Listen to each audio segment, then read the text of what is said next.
வணக்கம் ஆசிரியரின் உடன்பிறப்புகளே. ஒரு அருமையான குறளினை சிந்திப்போம். அதிகாரம் 94 சூது.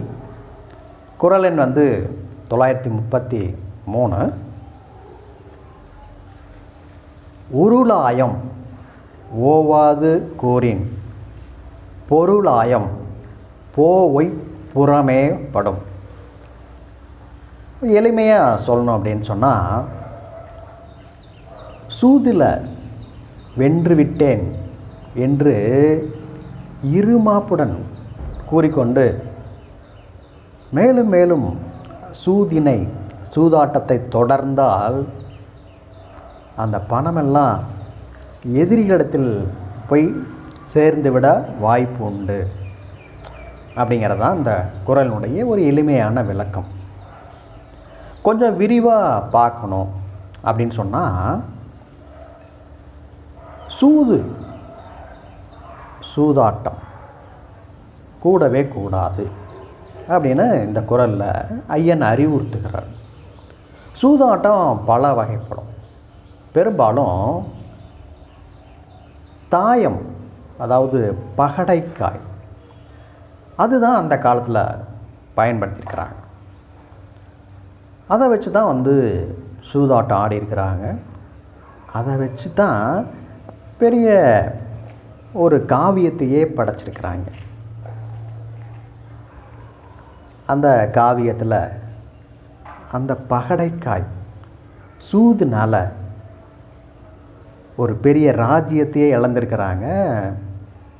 தன்னுடைய மனைவியை கூட அடகு வைத்து சூதாடி தோற்ற ஒரு பெரிய ஒரு கதை, அதை காவியமாக படைச்சிருக்கிறாங்க. ஆக சூதாட்டம் அந்த காலத்துலேருந்தே இருந்திருக்கு.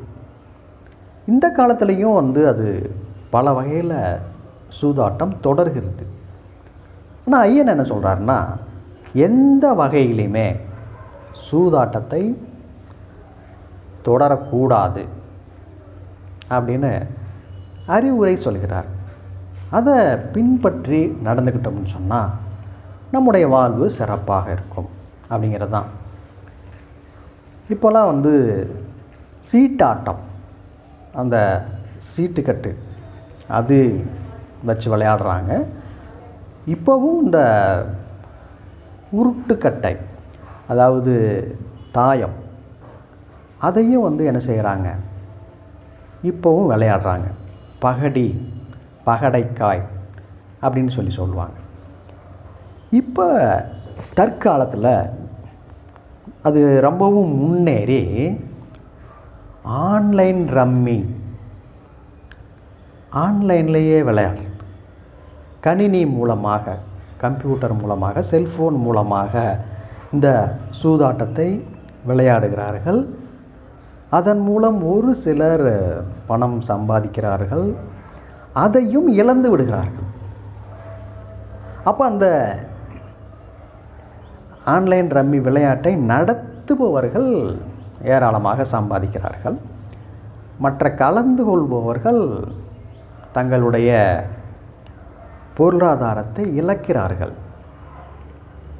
ஆக சூதாட்டம் எந்த வகையிலுமே நல்லது கிடையாது.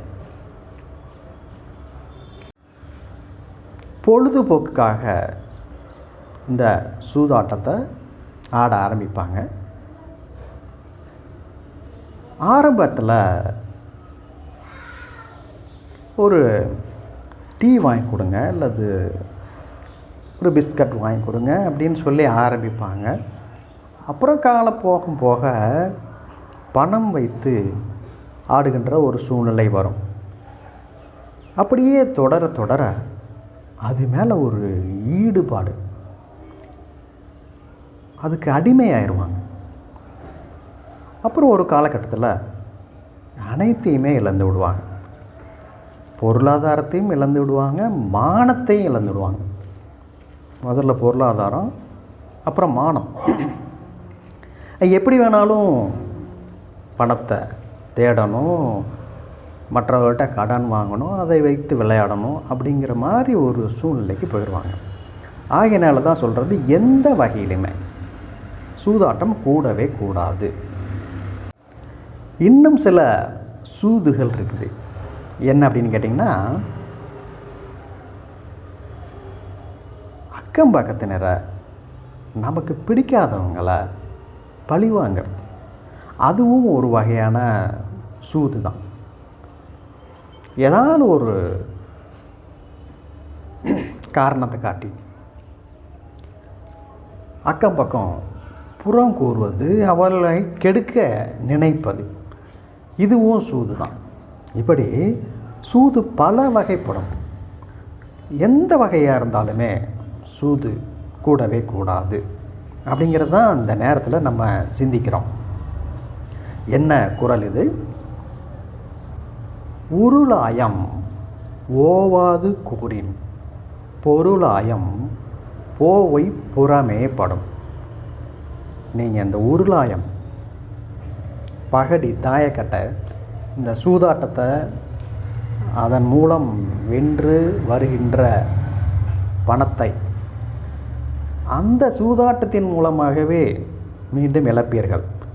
அது ஒரு பக்கமாக போய் சேருவதற்கு வாய்ப்பு உண்டு. ஆகையினால தான் ஐயன் திருவள்ளுவர் இந்த சூது அதிகாரத்தில் சூதாட்டம் கூடவே கூடாது, தவிர்க்கப்பட வேண்டிய ஒன்று என்று அறிவுறுத்துகிறார். இந்த அருமையான சூது குறள் சிந்தனையோடு உங்களிடமிருந்து விடைபெறுகிறேன். நன்றி, வணக்கம்.